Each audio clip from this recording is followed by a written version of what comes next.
गुरु प्यारी साध संगत जी, मैं विनोद लंदन से आज सबसे मुखातिब हूँ और आज पूज्य मनीष साहब जी द्वारा लिखित ग्रंथ सच्ची प्रेम भक्ति और प्रार्थना में से लिए गए कुछ अंश आपकी सेवा में रखने जा रहा हूँ। और मुझे पूरी उम्मीद है कि आप सभी भाई बहन इन वचनों को गौर से सुनेंगे और लाभ उठाएंगे। और आज कल से आगे संतों से प्रार्थना। आज पूज्य मनीष साहब जी अपनी ज़बानी मुबारक से फरमा रहे हैं कि मालिक या सतगुरु को हमने देखा नहीं है। जिसको देखा नहीं उसका पक्का भरोसा और विश्वास नहीं होता, और जहाँ पक्का भरोसा ही नहीं वहाँ प्रार्थना की परवानगी कहाँ होती है। संतों के अंदर मालिक का ज़हूर है। पांचवी पातशाही अपनी वाणी में इस बात को इस तरह फरमाते हैं कि साध रूप अपना तन धार्या, संतन पह आप उदाहरण आयो। उनका मुख मालिक का मुख है। इससे आगे अपनी वाणी में फरमाते हैं कि प्रभु जी बसै साध की रसना। और यही बात मौलाना रूम जी भी फरमाते हैं कि गुफ्ताए ओ गुफ्ता अल्लाह बवद। पूज्य मनीष साहब जी फरमाते हैं कि उनसे मांगना मालिक या सतगुरु से ही मांगना है। उनमें मालिक खुद काम करता है और वे हर तरह से समर्थ हैं। वे धर्म अर्थ काम मोक्ष अथवा सब कुछ देने को समर्थ हैं, क्योंकि इस दुनिया में वे मालिक के एजेंट या मैनेजर हैं। इससे आगे बाणी का हवाला देकर फरमाते हैं कि चार पदार्थ जो को मांगे साध जना की सेवा लागे। ये को अपना दुख मिटावे हर हर नाम हृदय सदगावे। जो कोई अपनी शोभा लोड़े साध संग ए होमै छोड़े।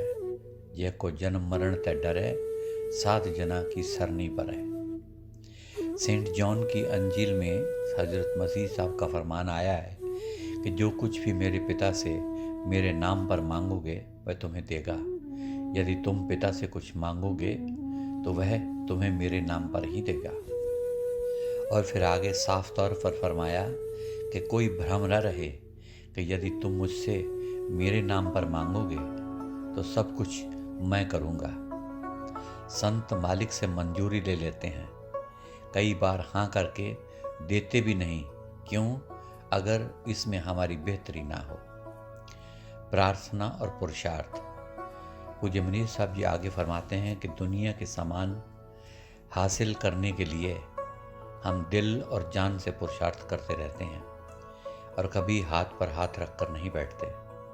पुरुषार्थ को भी सतगुरु की दात समझते हैं और कदम कदम पर मालिक की मदद के इच्छुक होते हैं। किसी चीज़ की सच्ची इच्छा होनी और उसके लिए पूरी कोशिश करनी ही सच्ची और क्रियात्मक प्रार्थना है। जब बंदा किसी चीज़ को पाने का दिल से प्रार्थना करता है तो रग रग से उसकी प्राप्ति के लिए क्रियात्मक तौर पर प्रार्थना निकल रही होती है, चाहे वह जुबान पर लावे या ना लावे। इसलिए मालिक की प्राप्ति के लिए उसी का सहारा लेकर दृढ़ता से कोशिश करते जाएं और अपनी उन ताइयों और कमज़ोरियों को दूर करते जाएं और कभी भी हिम्मत ना हारें। मालिक की दया मेहर पर पूर्ण भरोसा रखें। सब्र और संतोष के साथ प्रेम भरे दिल से अति करीबी और निम्रता से प्रार्थना करते रहें और इसमें अपनी कोशिश का तनिक भी अहंकार ना हो। किसी ने कहा है, रात दिन गुरु के गीत गाए जा, उनके दर पे अपना सर झुकाए जा। गम की रात जगमगाएगी तेरे दिल की मुस्कुराएगी कली। दिल में उनकी याद को बसाए जा, रात दिन गुरु के गीत गाए जा। एक दिन जरूर होगी दीद भी, एक दिन मनेगी तेरी ईद भी। तू नसीब अपना आजमाए जा, रात दिन गुरु के गीत गाए जा। तुझको देंगे वो सहारा आन कर, तुझ पे होगी उनके प्यार की नज़र। अपनी दास्तान गम सुनाए जा, रात दिन गुरु के गीत गाए जा। उनके दर पे अपना सर झुकाए जा। पूज्य मनीष साहब जी आगे अपनी ज़बान मुबारक से फरमाते हैं कि यानी तू प्रार्थना करता रहे, उसका सिमरन जारी रख, और उसकी दया पर भरोसा रख। वह ज़रूर कभी न कभी तेरी पुकार ज़रूर सुनेगा और तुझे दर्शन देगा और तेरे दिल को खुश कर देगा। यह तब होगा जब हमारा दिल बिल्कुल सच्चा होगा और किसी और चीज़ की इच्छा रास्ते में रुकावट न डालेगी। एक छोटा बच्चा माता के पीछे रोता रोता फिर रहा है। माता अपने काम में लगी हुई है। यदि बच्चा किसी चीज़ को देखकर उसमें मस्त हो जाता है तो माता भी चुपचाप अपना काम करती रहती है और बच्चे की तरफ ध्यान नहीं देती।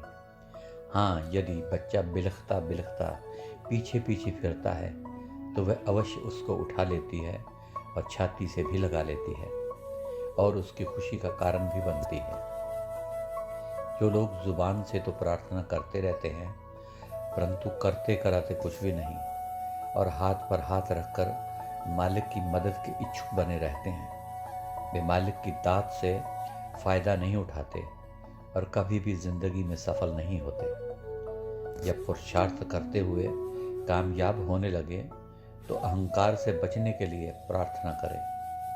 अपने पुरुषार्थ और हिम्मत पर भरोसा न रखें, उसकी दया मेहर मांगते रहें, क्योंकि जब तक उसका कर्म और रहमत हमारी हिम्मत के साथ न होंगे कोई भी काम पूरा न होगा।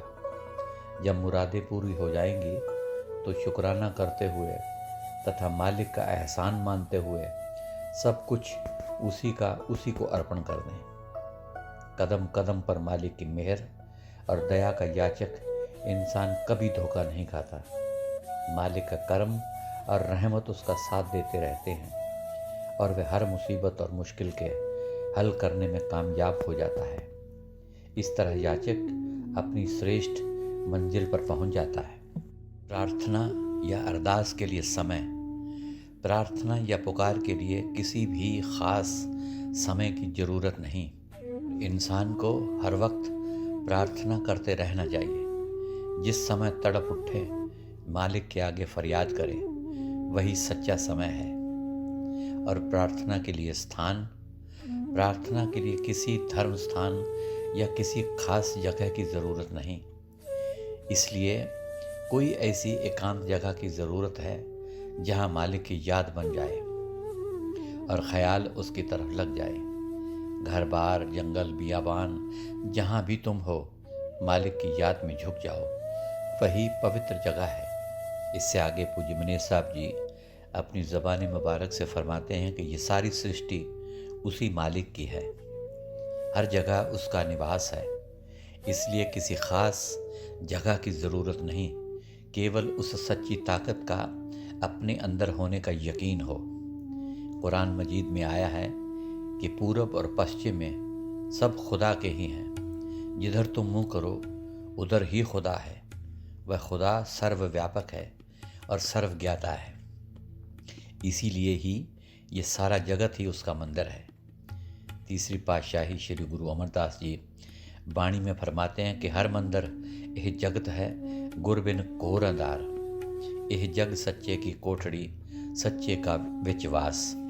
और जब ये सारा जहान ही उसका मंदिर है तो वह पास से पास भी है और साथ भी है और बहुत नज़दीक हमारे अंदर भी है। तीसरी पातशाही जी फिर आगे फरमाते हैं कि हर मंदिर यह शरीर है ज्ञान रतन प्रगट होए। पूज्य मनीष साहब जी आगे फरमाते हैं कि उसको अपने अंदर दृढ़ निश्चय से मौजूद समझकर पूर्ण प्रेम, सिदक और भरोसे से निम्रता सहित सच्चे दिल से प्रार्थना करना ही सफलता की कुंजी है। यदि साथ में सब्र और संतोष हो तो ऐसी प्रार्थना कभी खाली नहीं जाती। गुरु नानक साहब जी फरमाते हैं कि जो अरदास सत्य और संतोष को धारण करके की जाती है उसको मालिक ज़रूर सुनता है और ज़रूर कबूल करता है। इस बात को पहली पातशाही श्री गुरु नानक देव जी गुरु ग्रंथ साहब में इस तरह फरमाते हैं कि सत्य संतोख होवे अरदास तां सुन सदा बहाले पास।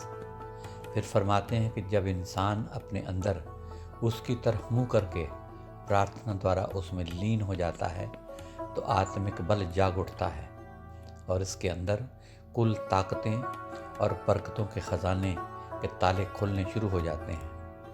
हमारे अंदर दुख सहने का बल और बढ़ जाता है। कई बार तो वे उपाय सूझ जाते हैं जिनसे सब दुखों और कष्टों की निवृत्ति हो जाती है, क्योंकि ये सब खजाने मनुष्य के अपने अंदर ही हैं। जो अपने से बाहर इनकी तलाश किसी और जगह करता है वो इनसे खाली रह जाता है। इससे आगे पूज्य मुनीर साहब जी अपनी ज़बान मुबारक से फरमाते हैं कि अपने से बाहर की गई प्रार्थना यह देखने में आया है कि अपने अंदर रम रही ताकत के अलावा किसी अलग थलग हस्ती के आगे सच्चे दिल से विश्वास पूर्वक की गई प्रार्थना कई बार कुछ न कुछ फलदायक तो हो जाया करती है। यह इंसान की दिली एकाग्रता और भरोसे के अनुसार होती है, परंतु वह अपनी प्रार्थना से पूरा लाभ नहीं उठा सकता, क्योंकि उसकी मगनताई और लिवलीनता निश्चित समय और जगह पर ही हुआ करती है। सच्चे ज्ञानी सीधे और दिल के मंदिर में दाखिल होकर मालिक की दया की धार से पूरा लाभ उठा लेते हैं। ऐसे लोग जहाँ भी बैठे हों वहीं पर उसके ध्यान में रहते हैं और इसी लिवलीनता के कारण उसकी सब बरकतों के भागी बन जाते हैं। ऐसे लोगों को फिर किसी बात की कमी कैसे हो सकती है। पांचवी पातशाही श्री गुरु अर्जन देव जी फरमाते हैं कि जिसका मित्र सर्वव्यापक है उसके दास को किस बात की कमी हो सकती है, वह सदा उनके साथ रहता है। फरमाते हैं जाका मीत साजन है समियाँ, तिस जन को कहो काकी कमियाँ। फिर फरमाते हैं कि अपने अंदर मालिक से प्रार्थना किस तरह की जाए। हज़रत मसीह साहब फरमाते हैं कि जब तुम प्रार्थना करने लगो इस शरीर रूपी मंदिर में दाखिल हो जाओ, शरीर के दरवाज़ों को बंद कर लो और तवज्जो यानी ख्याल को बाहर न जाने दो। अपने अंदर ही मालिक यानी पिता के आगे दिल खोल कर रख दो। मालिक इस छुपे हुए स्थान में की गई प्रार्थना को सुनेगा भी और उसका फल भी देगा। अर्थात प्रार्थना की गहराई में जाने के लिए इंद्रियों को बंद करना जरूरी है, जो हमारे मन को फैलाव में लाती हैं। बाहर के दरवाजे बंद करके और शारीरिक ख्याल को छोड़कर अंतर्मुख आत्मा को अपने स्थान यानी कि शिव नेत्र पर इकट्ठा करके एकाग्र कर लाएं और मालिक या सतगुरु के ख्याल में ऐसे जुड़ जाएं कि हमारा दिल और दिमाग बल्कि रोम रोम और रग रग की जुबान की एक ही पुकार हो। आत्मा के एकाग्र होने पर बाहर से पाप की प्रवृत्ति के ख्याल दूर होकर केवल और केवल मालिक का ख्याल ही प्रबल हो जाता है तथा साधक उसकी हजूरी में जाग उठता है, उसके दरवाजे पर पहुंच जाते हैं। ऐसे पवित्र स्थान पर बैठकर मालिक का दरवाज़ा खटखटाना और उसके आगे पुकार करना, वह मालिक तक पहुंच प्राप्त करता है। ऐसी प्रार्थना ख़ास तौर पर मालिक की दरगाह में कबूल होती है। ऐसी प्रार्थना से हमें अंदरूनी पवित्रता नसीब होती है, मन में टिकाव और शांति आती है, बीमारियां भी दूर होती हैं, निडरता बढ़ती है और ख़तरों और मुसीबतों के अवसर पर मालिक की गुप्त ताकत से सहायता भी मिलती है। इससे आगे गुरु अर्जन साहब जी फरमाते हैं कि मालिक के सेवक की अरदास कभी व्यर्थ नहीं जाते। वाणी में फरमाते हैं कि व्यर्थी कदे न हो गई जन की अरदास। फिर फरमाते हैं कि सेवक जो कुछ भी अपने ठाकुर सतगुरु को कहता है वह तत्काल ही हो जाता है। वाणी में पांचवी पातशाही श्री गुरु अर्जन देव जी फरमाते हैं कि जो जो कहे ठाकर पह सेवक तत्काल होई आवे, जो मांगे ठाकुर अपने से सोई सोई देवै, नानक दास मुक्ते सो बोले यहाँ वहाँ सच होवे। फिर आगे फरमाते हैं कि मालिक पिता से यह हुक्म दिया है कि बच्चा जो मुंह से मांगेगा मालिक अपने बच्चे को देगा। ठीक इसी तरह कुरान शरीफ सूरह मोमिन में आया है कि तुम्हारे परवरदिगार ने कहा है कि तुम मुझसे प्रार्थना करो, मैं तुम्हारी प्रार्थना कबूल करूँगा। फिर सूरह बकर में आया है कि हे पैगंबर, जब तुमसे मेरे बंदे के बारे में पूछें तो कह दो कि मैं तुम्हारे पास हूँ। जब कोई पुकारने वाला मुझे पुकारता है तो मैं उसकी दुआ कबूल करता हूँ। अंजील में हज़रत मसीह साहब जी भी यही फरमाते हैं कि यह विश्वास रखें कि जो चीज़ें भी तुम प्रार्थना में मांगते हो वे तुम्हें मिल गईं और या तुम्हें मिल जाएंगी। ऐसी हालत में जब हम सुनते हैं कि हमारा मालिक अति दयावान है, फिर भी देखने में आता है कि हमारी कोई प्रार्थना कबूल नहीं होती, इसका कारण ये है कि हम सच्चे दिल से उसके सेवक नहीं बने और ना ही सच्चे बच्चे बने हैं। हमारा चंचल मन सारा दिन इधर उधर दौड़ता भागता फिरता रहता है। दिन में हम हज़ारों मांगे मांगते हैं, जिन पर यदि गौर किया जाए तो काफ़ी मांगें एक दूसरे के खिलाफ होती हैं। कुछ एक तो ऐसी होती हैं जिनका हमारे सामाजिक जीवन से कोई भी दूर दूर का संबंध नहीं होता। हमारी बुद्धि इतनी सीमित है कि हमको ये पता नहीं कि जो कुछ हम मांग रहे हैं उसमें हमें आगे चलकर लाभ होगा या हानि। हमारी नज़र हमेशा वर्तमान पर ही होती है, उसके आगे के हालात से हम बिल्कुल अनजान होते हैं। उस मालिक को हमारी सही ज़रूरतों की सब खबर है। वह मालिक हमारी भलाई चाहता है। बच्चा यदि माँ से जहर मांगे तो वह कदापि नहीं देती, क्योंकि उसके ना देने में ही उसकी भलाई है। हम तन मन की लज्जतों में फंसे पड़े हैं तथा वे चीज़ें मांग लेते हैं जो हमें भोगों में ज़्यादा लीन करती हैं। इस तरह हमारे पाप और ज़्यादा बढ़ जाते हैं। हम मालिक के रास्ते से दूर दूर भटक जाते हैं। ईसाइयों की पुस्तकों में आया है कि यदि तुम कुछ मांगते भी हो और वह तुम्हें नहीं मिलता, उसका कारण ये है कि तुमने गलत दुआ मांगी है, क्योंकि तुम भोगों में खर्च करना चाहते हो। पूज्य मनीष साहब जी आगे फरमाते हैं कि इंसान सृष्टि की मशीन का वह पुर्जा है, इसलिए हमारा संबंध दूसरे पुर्जों के साथ भी है। हमारी इच्छाओं का प्रभाव सारी दुनिया के साथ संबंध रखता है। हमारी सीमित निगाह और आपस में और आसपास के संबंधों से परे नहीं जाती, और मालिक की नज़र सारी सृष्टि पर है। वह आदि और अंत को जानने वाला है और सब उचित इच्छाओं को भी जानता है। उदाहरणतः एक तरफ शहरों के लोग सख्त गर्मी से बेचैन होकर वर्षा के लिए प्रार्थना करते हैं, और दूसरी तरफ गांव के लोग अपनी फसलों के लिए सख्त धूप के लिए प्रार्थना करते हैं। मालिक इन दोनों विरोधी प्रार्थनाओं में से उसको मंजूर करता है जिसमें ज़्यादा भलाई और बेहतरी हो। ऐसे हालात को देखकर सच्चे साधु और संत मालिक से वही चीज़ मांगते हैं जिसमें मालिक खुद भलाई समझे। वे अपनी अक्ल और चतुराई को छोड़ देते हैं और मालिक की रज़ा में ही राज़ी रहते हैं। भक्त रविदास जी इस तरह प्रार्थना करते हैं कि नाथ कछु न जानो, मन माया के हाथ बिकानो। निज़ामी साहब जी भी दुआ करते हैं कि ऐ शुभचिंतक, मुझे उस रास्ते पर चला जिससे मेरा दिल भलाई की तरफ जाए। ऐसा रास्ता मेरे सामने रख कि आखिरकार तू खुश हो जाए और मेरी मुक्ति हो जाए।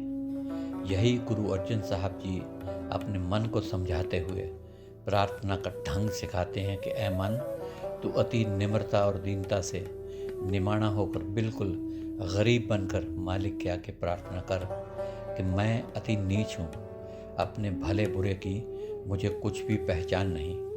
तू वह काम करवा कि मैं तुझे अच्छा लगने लग जाऊँ। अपनी वाणी में इस तरह फरमाते हैं कि मन ज्यों अपने प्रभ भावो, नीचहु नीच, नीच अति नन्ना होए गरीब बुलावो। आगे फरमाते हैं कि सतगुरु की इच्छा के अधीन रहना ही अच्छा है, क्योंकि ऐसा करने से तमाम जिम्मेवारियों का बोझ उसके सिर पर रहता है। वह सर्वज्ञाता होने के कारण हमेशा हमारी बेहतरी के लिए ही सोचता रहता है। जिसको हम ईश्वर का कहर समझते हैं, उसमें उसकी मेहरबानियाँ छुपी होती हैं। ईश्वर इच्छा से आया हुआ दुख तो सुख का ही संदेश लेकर आता है। सो गुरु प्यारी साध संगत जी, आज के लिए इतना ही। कल फिर आगे के कुछ अंश इस ग्रंथ सच्ची प्रेमा भक्ति और प्रार्थना में से लिए जाएंगे और आपके समक्ष रखूँगा। तब तक के लिए इजाज़त और आखिर में मेरी तरफ से प्यार भरी धन धन सतगुरु तेरा ही आसरा, हाजिर नाजर जिंदा राम तेरा ही आसरा कबूल फरमाए।